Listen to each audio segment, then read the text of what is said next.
vamos a ver qué son las sumas y restas de potencias impares iguales. Para este caso, como dice el nombre, deberíamos tener ya sea o una suma o una resta de términos que están elevados a una potencia común. Por ejemplo, podríamos tener de esta forma, x a la quinta más 32. Si nosotros nos fijamos en la variable, ya nos da una idea de qué potencia impar estamos trabajando. Básicamente nos dice x a la quinta, entonces 32 nosotros deberíamos de convertir en alguna potencia quinta. Es decir, esto es x a la quinta más 2 a la quinta. ¿Qué vamos a usar nosotros? Vamos a usar la noción de potencias impares iguales, pero para la suma. ¿Cómo nos dice que es la fórmula? Básicamente es la suma, está representada como un producto de dos términos. El primer término son solamente las bases sumándose. Es decir, si teníamos x a la quinta más 2 a la quinta, en ese primer paréntesis iría solamente x más 2. Y a partir del otro lado, el segundo paréntesis, nos dice que el primer valor, es decir, a, se va reduciendo la potencia hasta desaparecer. Y para el segundo valor de b, que es al revés, comienza de potencia 0 y va hasta una potencia menor. Así como fórmula general tal vez sea un poco más complicado de entender, pero cuando vean la resolución de los ejercicios es mucho más sencillo. Entonces, ya sabemos que esto es x a la quinta más 2 a la quinta. A vale para nosotros x, b vale para nosotros 2 según la fórmula. ¿Cómo vamos a resolver esto? Nos quedaría el primer paréntesis van a ser solamente las bases, es decir, x más 2. Para el siguiente paréntesis, entonces, x, ¿a qué potencia estaba? Estaba a la quinta, entonces va a comenzar a la cuarta, al cubo, al cuadrado, a la primera y en el último ya no aparece la x. Para el otro lado, ¿cuál es nuestro siguiente valor? B. B va a comenzar con la misma idea, es decir, una potencia menos, pero desde la derecha hacia la izquierda. Es decir, el último término tendría 2 a la cuarta, esto tendría 2 al cubo, esto tendría 2 al cuadrado, esto tendría solamente 2 o 2 a la primera, y en este último ya no se coloca, ¿sí? Vamos a poner directamente por 1. Cuando esto es una suma, nos dice que los signos van siendo intercalados, comenzando siempre con el menos. Es decir, cuando tenemos una suma es menos más, menos más, menos más, hasta el último término. Entonces esto sería menos, más, menos, más.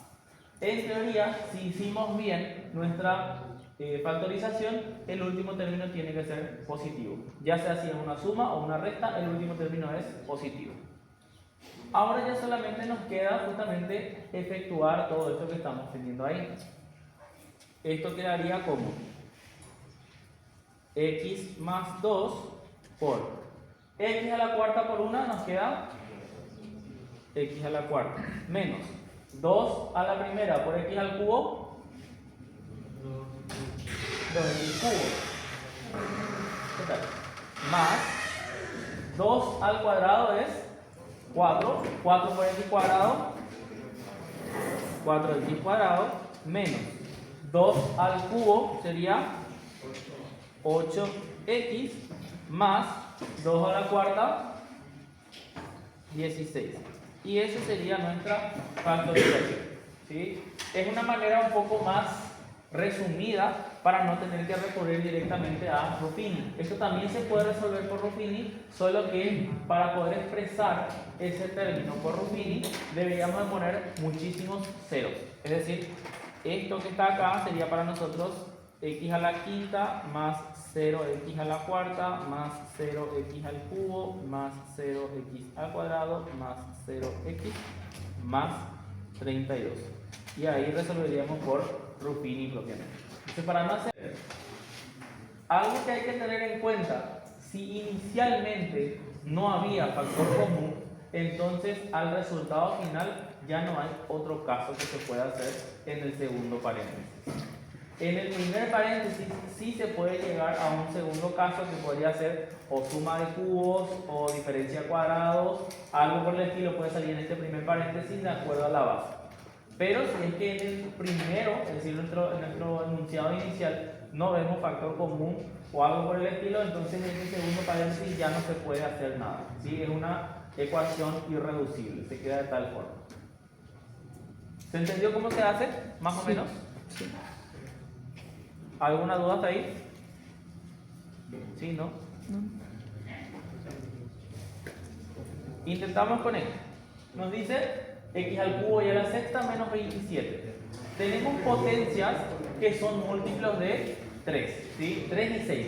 Entonces el 27, ¿cómo se puede representar? 3 al cubo. Entonces, lo que nos está diciendo es que tenemos que generar A y B con potencia cúbica. Entonces, y a la sexta, ¿cómo se puede representar? Y a la tercera al cuadrado.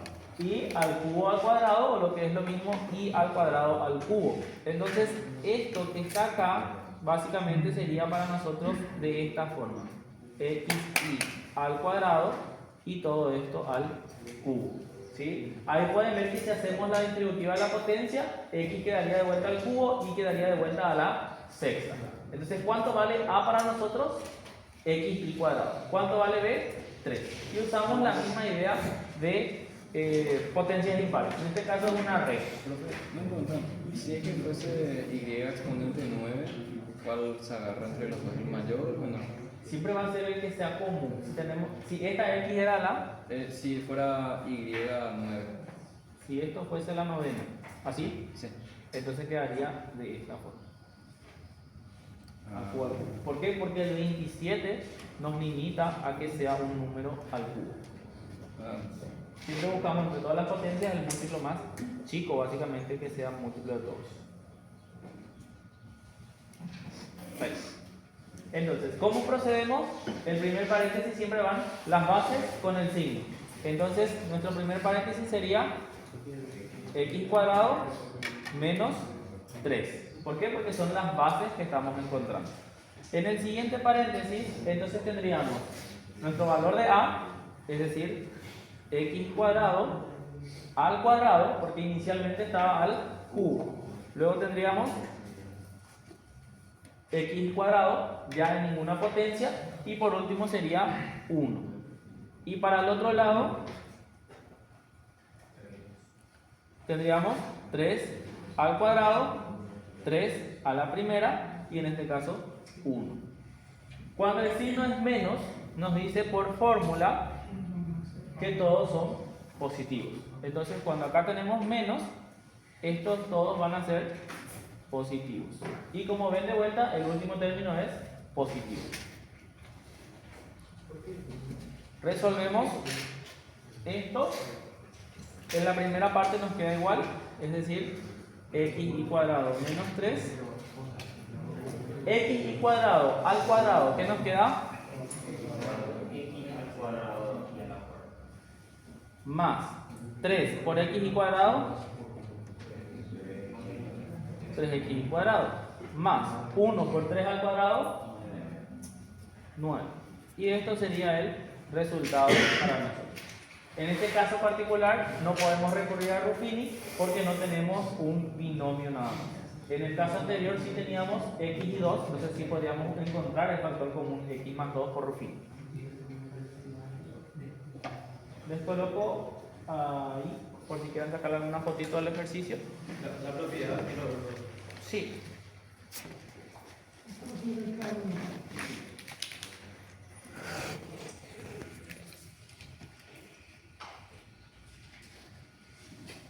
Esa es la propiedad.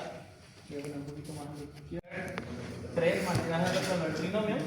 La primera y la más mecánica de resolver es el trinomio cuadrado perfecto, porque básicamente sigue una estructura de resolución siempre.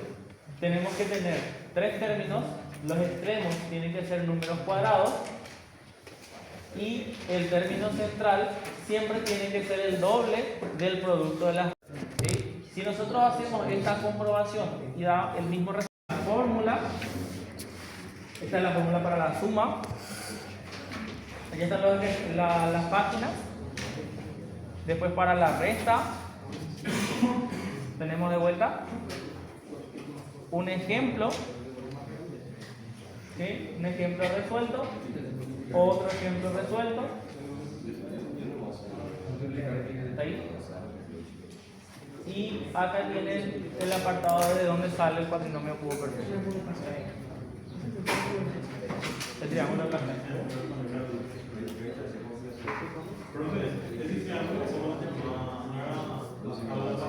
El triángulo de Pascal, así mismo. Básicamente lo que nos dice es que el término tiene que ir multiplicándose a la hora de hacer cualquier binomio de Newton. Si ustedes hacen el binomio al cuadrado, siempre va a ser el cuadrado primero más el doble del primero por el segundo más el cuadrado del segundo. Para el binomio al cubo es el cubo del primero más el triple del primero al cuadrado por el segundo más el triple del primero por el segundo al cuadrado más el cubo del segundo. De ahí sale justamente la fórmula que ustedes ven acá. El primero al cubo más el triple del primero al cuadrado por el segundo más el triple del primero por el segundo al cuadrado más el segundo al cubo.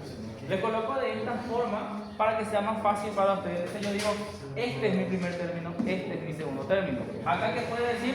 Lo que sea, ¿sí? 2x, 3x cubo y a la sexta, lo que fuese. Pero este término y cubo, acá tengo que volver a elevar al cubo. Acá tengo que elevar al cuadrado, acá ya tengo que directamente por así, y en el último ya no uso, ¿sí? De esa manera entonces utilizan ustedes la fórmula para la suma y también para la recta. Acá en la recta justamente ya está indicado. Como en el triángulo de Pascal teníamos 1, 3, 3, 1. Y siempre va bajando, ¿sí? La idea es justamente que vean esos números. Acá esto está el cubo. Entonces esto es 3, 2, 1 y acá ya no aparece. Y acá tenemos 3, 2, 1 y acá ya no aparece. ¿Sí? Se forma de manera decreciente en ambos lados. ¿Cuándo es más toma? ¿Y cuándo es menos intercalado? Es al revés que la suma intercalativa. Claro. Pero como les digo, esto ya no voy a explicarles así como les estaba explicando todos los casos. Directamente voy a subir con los ejemplos resueltos. Están todos resaltados, punteados. La idea es intentar resolver ustedes este que tiene en particular que todos son divisibles entre 8, es decir, hay un factor común 8. Pero si ustedes no se dan cuenta que hay factor común 8, entonces resuelven tal cual. Les sale de esta forma, pero acá tienen factor común 2, y este factor común 2 al cubo es 8. Si no se dan cuenta que hay un factor común, va a ser un poco más largo el ejercicio. Si se dan cuenta que hay factor común, es este caso que está acá. Ya sacamos el factor común acá, resolvemos estos y ya nos sale mucho más sencillo, es decir, más corto el procedimiento. Pero la idea es la misma. Así como les dije, esto voy a directamente subir. Los ejercicios están en la página. ¿Dónde está? 35-37. Y también tenemos Ruffini, que les voy a subir nomás ya. Y factor común por agrupación. En este caso, el factor común por agrupación, creo que había explicado cuando comenzamos la parte de factorización. Lo que nos decía era que podemos factorizar 2 a 2. ¿Sí? Acá tenemos factor común x al cuadrado y acá tenemos factor común 5. 2, 3. Sacamos x al cuadrado, nos queda x más 5. Sacamos factor común 2, nos queda x más 5. Y entre estos dos términos que hay común, ya está resaltado, así que es más fácil, el paréntesis. ¿Sí? Esto es nuestro nuevo factor común y nos queda x cuadrado más 8. Entonces es un factor común y volver a hacer factor común al resultado. ¿Qué puede ocurrir como caso un poquito más complicado? Si este factor común nos genera acá alguna diferencia cuadrada o suma y resta de cubos que se tiene que volver a ver. ¿Sí? Siempre tiene que tener en cuenta que se puede seguir haciendo.